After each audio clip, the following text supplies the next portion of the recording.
নবরাত্রির চতুর্থ দিনে পূজিত হন মা দুর্গার এমন এক রূপ, যিনি নিজের হাসি দিয়ে মহাবিশ্ব সৃষ্টি করেছিলেন, মা কুষ্মান্ডা। কথিত আছে, যখন সমগ্র জগৎ ছিল অন্ধকারে আচ্ছন্ন, কোথাও আলো কিংবা প্রাণের অস্তিত্ব ছিল না, তখন মা কুষ্মান্ডা তার এক অনন্ত হাসি দিয়ে সৃষ্টি করেন আলো, সৃষ্টি করেন মহাবিশ্ব। তাই তাকে বলা হয় আদ্য শক্তি এবং সৃষ্টির জননী। তার 8টি হাতে থাকে বিভিন্ন অস্ত্র, অমৃত ভরা কলস এবং জপমালা। তিনি সিংহে আরোহণ করে ভক্তদের রক্ষা করেন।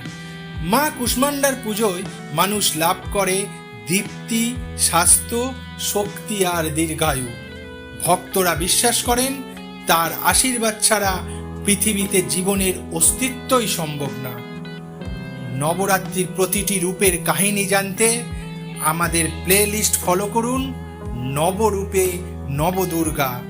আর যদি একসাথে সব 9টা রূপের কাহিনী শুনতে চান, আমি ডেসক্রিপশানে ভিডিওর লিঙ্ক দিয়ে দিলাম, অবশ্যই দেখে নেবেন এবং মিথিক বাংলা চ্যানেলকে সাবস্ক্রাইব করে দেবেন।